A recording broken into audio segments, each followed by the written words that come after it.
Have you ever looked in the mirror, not to fix your hair, not to adjust your tie, but to ask yourself, what happened to you? Because I did. The face that looked back, it wasn't mine anymore. I wore a smile that lied for years. I laughed louder than anyone else, not because I was happy, but because I was trying to drown out the screaming inside. People called it success. I called it survival. They saw the applause. I felt the emptiness behind the curtain. And for a long, long time, I lived someone else's dream, played someone else's role, and ignored the only voice that truly mattered, my own. See, there's a moment, and it comes quietly, when you realize you've climbed the wrong mountain. You reach the top, only to find your soul waiting at the bottom, arms crossed, asking, "Is that it?" And let me tell you, there is no applause loud enough, no salary big enough, no title shiny enough to silence the pain of ignoring your heart. I made that mistake. I let the world write my script, and I performed like a pro. Until one day, I forgot who I was underneath the performance. And that was the moment everything broke, so everything real could begin. There's a moment in life, sometimes a whisper, sometimes a full-blown storm, where you're standing in front of something that looks perfect from the outside. A relationship, a job, a lifestyle. Everything around you is nodding with approval. People are clapping, smiling. They're telling you, you've made it. But inside feels like you're shrinking, like each new step you take toward this so-called success is a step further away from who you truly are. That's what it was like for me. I chased what looked good, what looked impressive, what would make people say, "Wow, look at them. They're doing great." And for a while, I played the part. I got good at it, too. You learn the script. You say the lines. You wear the right clothes. You show up with the perfect smile, even when your heart is screaming on the inside. I convinced myself that if it looked good, it must eventually feel good. If I just worked harder, smiled wider, and kept pushing, maybe the emptiness would fill up with something real. Maybe the applause would reach deep enough to silence the loneliness I felt even in a crowded room. But it never did, because here's the truth no one talks about when you're chasing the image. When you sacrifice your feelings for approval, you become a stranger to yourself. You forget how to listen to your gut. You start doubting your own desires. And slowly, the things that once made you light up begin to fade, replaced by things that look valuable but feel hollow. I remember the day I got everything I thought I wanted. It was supposed to be the best day of my life. I was standing in a room filled with handshakes, congratulations, and wide-eyed praise. And yet I felt nothing. I smiled. I nodded. I played along. But inside, I felt like a cardboard cutout of myself, two-dimensional and fragile. And then came the guilt. Because how do you explain to people that you're unhappy when you have what they think is everything? How do you say, "This isn't me," when they see someone thriving? You start to feel ungrateful, lost. You tell yourself, maybe I just need more time. Maybe I just need to try harder. But the truth is, when you're climbing someone else's ladder, even reaching the top doesn't give you peace. And here's what's even harder to admit. I knew it wasn't right. Deep down, I knew there were signs, little ones. My heart would tighten before big meetings. My smile would crack just a little when I looked in the mirror. I stopped doing the things that once made me come alive. I stopped laughing for real. I stopped dreaming like I used to, because I was performing. We are taught from such a young age to chase what looks good, to go after the shiny thing, to impress, to achieve, to win approval like it's oxygen. But no one teaches us how to check in with ourselves. No one tells us that joy isn't always loud. Sometimes it's quiet, gentle, a soft pull in a direction that may not make sense to anyone else, but feels like home to your soul.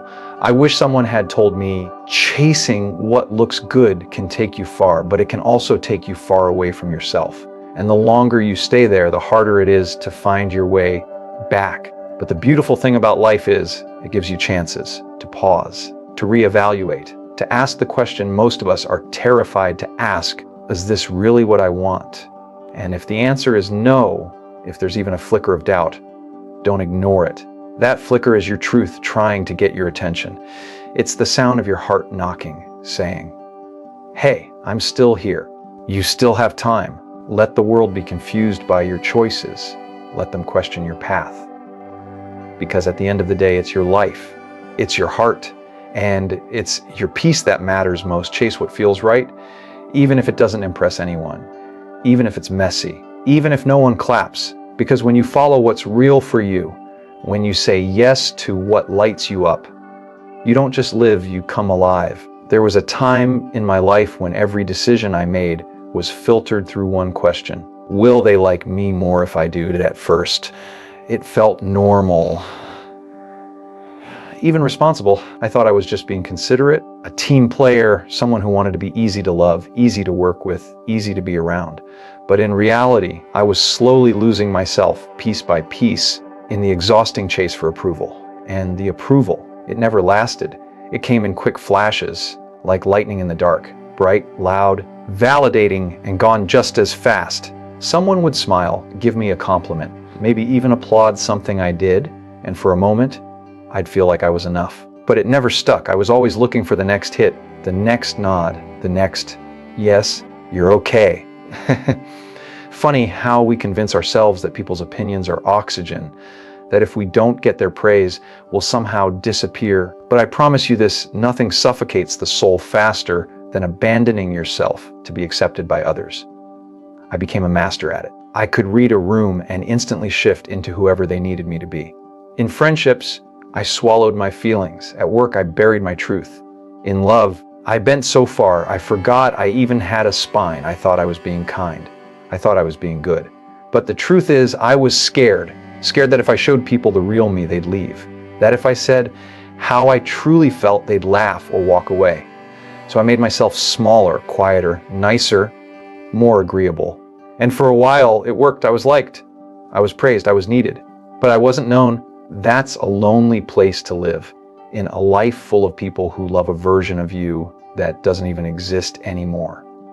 Here's what I've learned. Approval is a rented room. You don't own it. You don't control it. You can pay the emotional rent, sacrifice your boundaries, your dreams, your voice, and still get evicted at any moment. It's conditional, it's fleeting, it's never truly yours. But self-love is a home. It's messy, lived in, and imperfect, but it's yours. You can dance in it without fear of judgment. You can rest in it. You can cry in it and not be ashamed. And the best part, you don't have to earn it. You just have to stop abandoning yourself to please others. The turning point for me came when I realized how exhausted I was, not just physically, but spiritually. I was tired of apologizing for my emotions, tired of editing myself in every conversation, tired of pretending I was fine when I wasn't. So I asked myself a question I had avoided for years. What if I stopped performing? What if I just showed up as me? It was terrifying. I lost people. I disappointed some. I confused others. But you know what I found underneath all that noise? Peace. Not the kind of peace that comes from silence, but the kind that comes from alignment. From knowing that your yes means yes and your no means no. That your smile is real. That your choices reflect your truth. And slowly, people started to show up. The right people. The ones who didn't need me to shrink. The ones who didn't flinch when I was honest. The ones who stayed not because I pleased them, but because I was real with them. We spend so much time trying to earn love that we forget we're worthy of it just as we are. And look, I get it. Approval feels good. It lights up the reward center in your brain. But it's a sugar rush. And just like sugar, it crashes you, leaves you craving more, needing more, doing more, just to feel okay again. Self-love, on the other hand, is slow nourishment. It's showing up for yourself on the hard days. It's saying, even if no one claps, I still matter. It's deciding that your peace is more valuable than their applause. So please stop renting space in people's opinions. Build your home within yourself. Decorate it with your values and live there. Loudly, authentically, unapologetically. There's a subtle kind of trap we fall into when we chase comfort. It doesn't look like a trap. It looks like safety. It feels warm, familiar, like an old couch that knows the shape of your body. And so we stay. We stay in jobs that don't inspire us, in relationships that no longer challenge us, in routines that numb more than they nourish, because we've convinced ourselves that comfortable is the same as happy. But it's not. Comfort zones are beautiful prisons, They're decorated with routines that make us feel in control, choices that keep us from the unknown, and patterns we can predict. We think that because we're not hurting, we must be okay. We think that because there's no chaos, there must be peace. But peace isn't the absence of challenge. It's the presence of meaning. And you can't find meaning while hiding from your own potential. I lived in that prison for years. I told myself I was lucky. I had stability, a schedule, a paycheck, friends who said I was doing great. But something inside me kept whispering, "Is this it?" That voice was quiet at first, easy to ignore, but it got louder, more persistent. Every time I turned it down, a little part of me felt like it was dying. I knew I had more inside me, ideas that scared me, dreams that felt too big for the life I had built. But I also knew that stepping outside my comfort zone would mean letting go of control, letting go of the known. And that terrified me, because when you've built your whole identity around being stable or dependable or the one who has it all figured out, the idea of starting over feels like failure. But what I didn't realize then, and what I've come to learn now, is that the greatest failure isn't falling. It's staying stuck. It's waking up 10 years from now and realizing you've been repeating the same year over and over. That you've been living on autopilot, afraid to shake the system, afraid to disappoint, afraid to dream again. We're taught to value comfort, to chase it, to make our lives as easy and risk-free as possible. But growth is uncomfortable. Evolution is messy. And the truth is, nothing extraordinary ever comes from playing it safe. When you stay inside the walls of your comfort zone, you don't get hurt as much, but you also don't heal deeply. You don't get rejected, but you don't get truly seen either. You don't lose, but you don't win anything real. And maybe the most painful truth of all, you don't really live, you just exist. There's a version of you that you haven't met yet, one that laughs louder, one that speaks without shrinking, one that does things not because they're easy, but because they matter. That version of you is waiting outside the lines you've drawn around yourself, and you can only meet them by stepping into the unknown. When I finally started pushing beyond my comfort zone, I felt like I was breaking apart. I questioned everything: my value, my path, my decisions. But in that breaking came becoming. I discovered passions I forgot I had. I uncovered strength I never knew I needed. I failed. Yes, I stumbled. I got bruised, but I felt alive. And feeling alive is worth every ounce of discomfort. I wish someone had told me earlier that fear isn't always a warning sign. Sometimes it's a signal that you're on the edge of something powerful, something real. Your comfort zone will always offer you safety, but you're calling lives beyond it. There's a difference between being safe and being fulfilled. One keeps you still, the other sets you free. So ask yourself, am I living a life I chose or one I settled into? Am I growing or just surviving? Is my comfort zone keeping me protected, or is it keeping me small? Because you weren't born to blend in. You weren't born to stay inside the lines that someone else drew for you. You were born to stretch, to evolve, to scare yourself with how much you're capable of. And the moment you choose growth over comfort, even in the smallest way, is the moment you start becoming who you're meant to be. Fear has a way of dressing itself up as logic. It sounds like your voice, but just slightly distorted. It says things like, be careful, you're not ready. What if you fail? And because it sounds like you, you believe it, you trust it. You think it's keeping you safe, but more often than not, it's just keeping you stuck.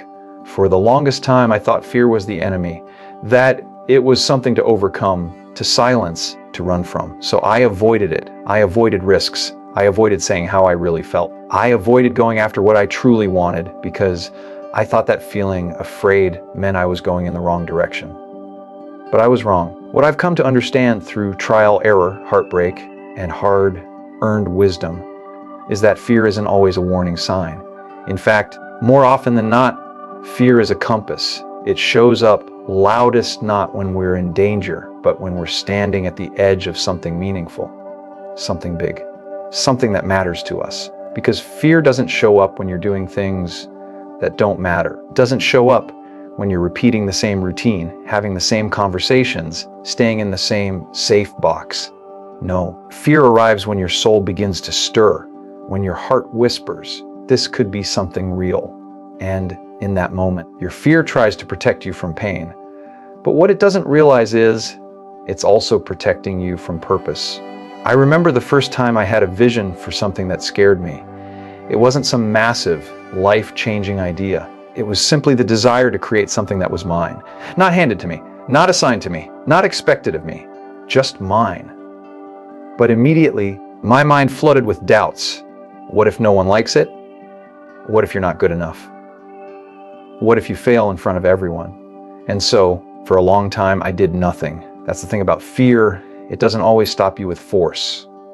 Sometimes it paralyzes you with whispers. And yet, the idea didn't go away. The longing didn't leave. That dream, that voice, that spark inside me kept returning. And I realized if something inside me keeps coming back, maybe it's not meant to be silenced. Maybe it's meant to be followed. So, with trembling hands and a racing heart, I took the first step. I did the thing I was afraid of. Not because I wasn't scared, but because I knew that meant it mattered. I knew it meant I was growing. And let me tell you something, growth is not supposed to feel comfortable. It's supposed to feel like butterflies, like shaky knees, like excitement mixed with terror, because anything worth doing will stretch you. And fear, it's part of that stretch. What changed everything for me was realizing that courage isn't the absence of fear. It's moving forward with it. Taking it by the hand and saying, you don't get to drive, but you can come along for the ride. A fear will always be part of the journey. But the question is, will it be your anchor or your compass? When you learn to treat fear as a guide instead of a stop sign, your entire life opens up. You begin to lean into discomfort, not because you enjoy suffering, but because you know that discomfort often precedes transformation. You begin to realize that rejection won't destroy you, failure won't define you. Trying, even if it doesn't work out, is still a step toward the life you're meant to live. So now, when fear shows up, I listen. I ask it, what are you really trying to protect me from? And then I ask myself, what could I gain if I move through this anyway? And every time I do, I grow. I become more myself. I build evidence that I can survive things that once felt impossible, and so can you. The truth is, your fear doesn't mean stop. It means go. It means you've hit a wall that's meant to be climbed. A challenge that's meant to be faced. A dream that's calling your name loud enough to scare you. So don't turn around. Don't freeze. Don't numb it with distraction or pretend you don't care. Look your fear in the eye and say, I see you. I hear you. But you don't own me. Because the life you want, the real one, the raw, beautiful, purpose-filled life, it lives just on the other side of the thing you're afraid to do. There's a strange kind of ache that comes from living a life that doesn't feel like your own. You wake up, you go through the motions, you meet expectations, you check all the boxes, and still there's an emptiness you can't quite name. You feel like you're missing something, but you can't explain what it is because on paper your life looks just fine. And that's the dangerous part, it looks fine. But fine is a lie we learn to live with. It's the mask we wear when we're too afraid to say, I'm not happy. It's the story we repeat when we've convinced ourselves that wanting more is selfish or unrealistic. And I lived in that story for far too long.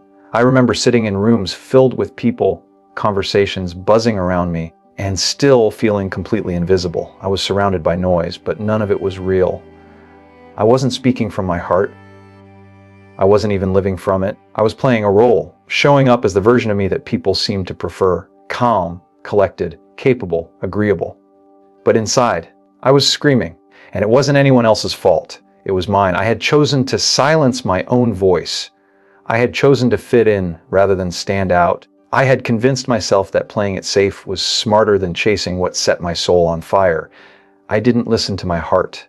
I listened to fear, to doubt, to logic that came wrapped in insecurity. But your heart doesn't lie. It whispers at first. It says things like, "This isn't it. You deserve more. What if there's something better?" And if you ignore it long enough, it starts to ache. Quiet kind of ache that follows you into every conversation, every job, every relationship that doesn't quite align with who you are. I reached a point where I couldn't ignore it anymore. One morning, I looked at myself in the mirror and thought, "Who are you?" Not because I didn't recognize my face, but because I didn't recognize my life. The things I had once loved felt like distant memories. The passions I used to chase had been shelved in the name of being realistic. I had built a life that looked stable, but it didn't feel alive. That's when it hit me I wasn't living. I was managing expectations, managing responsibilities, managing to get through the day. But I wasn't waking up excited. I wasn't dreaming like I used to. I wasn't creating. I wasn't expressing. I wasn't doing anything that made my heart feel like it was on fire. And that's not living, it's surviving. So I made a decision. A terrifying, messy, exhilarating decision. I decided to start listening to my heart again. I started small. I picked up a notebook and wrote down things that used to make me happy. I spent quiet mornings asking myself what I really wanted.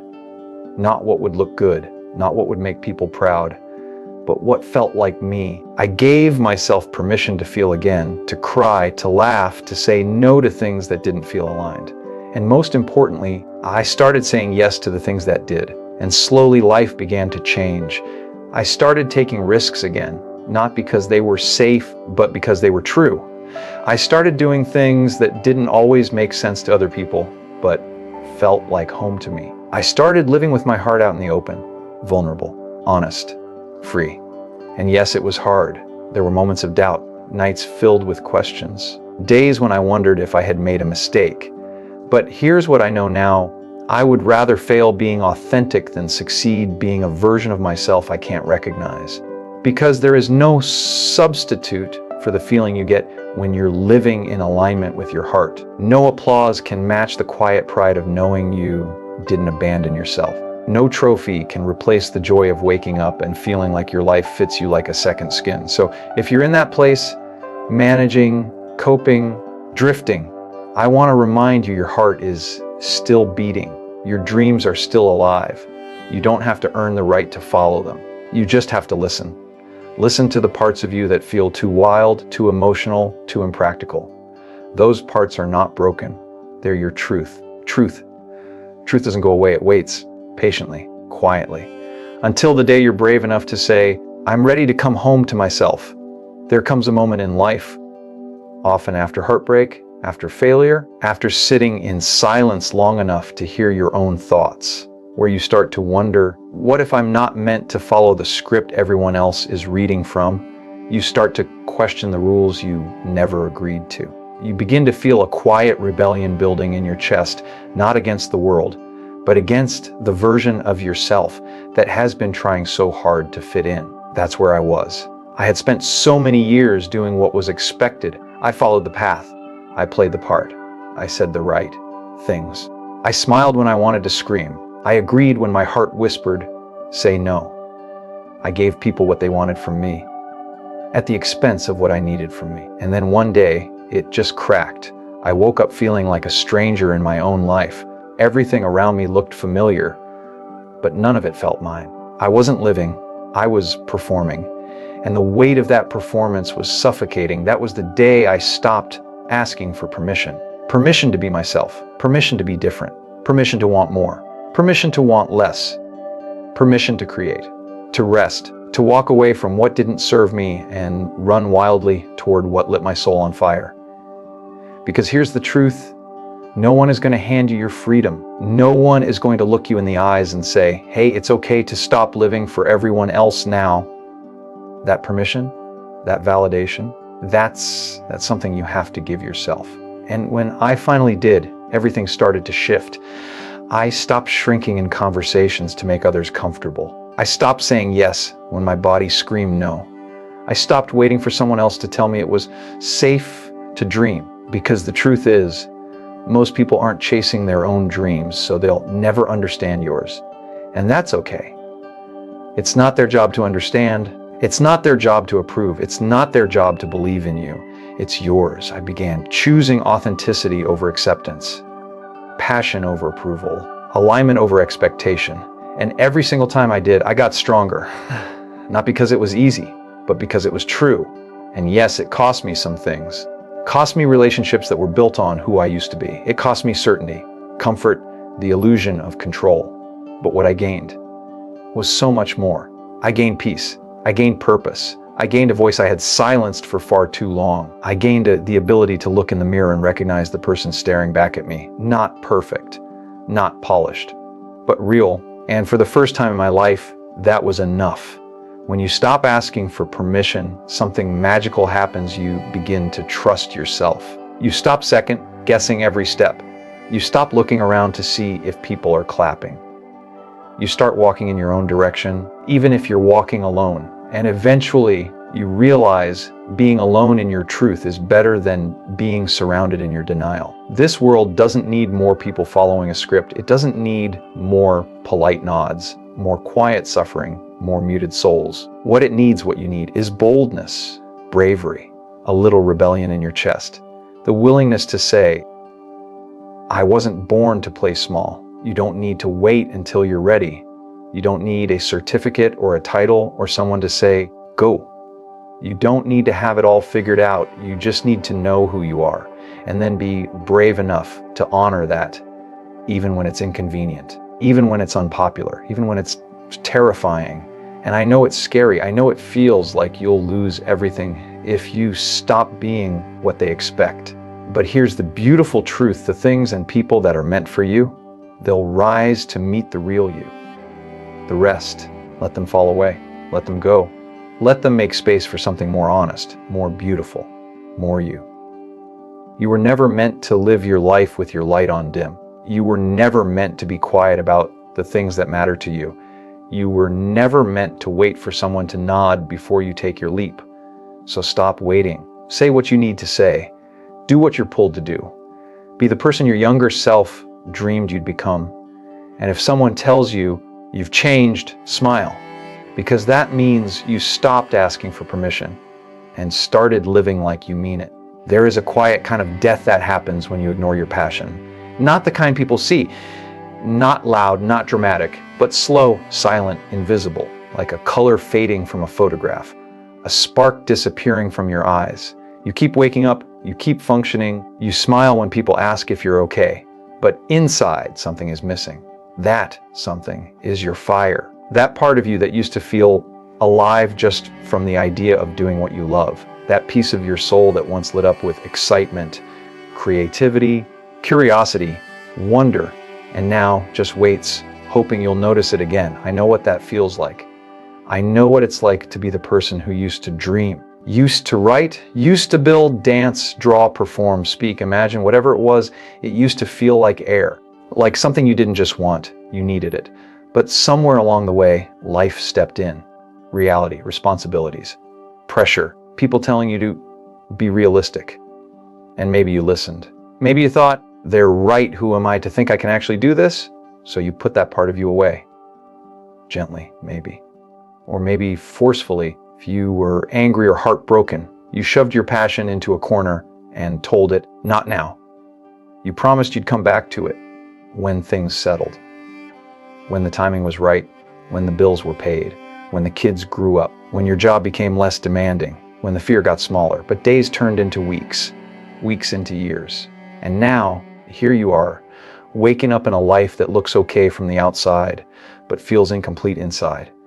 And that's not because you're ungrateful. It's not because you're selfish. It's not because you're broken.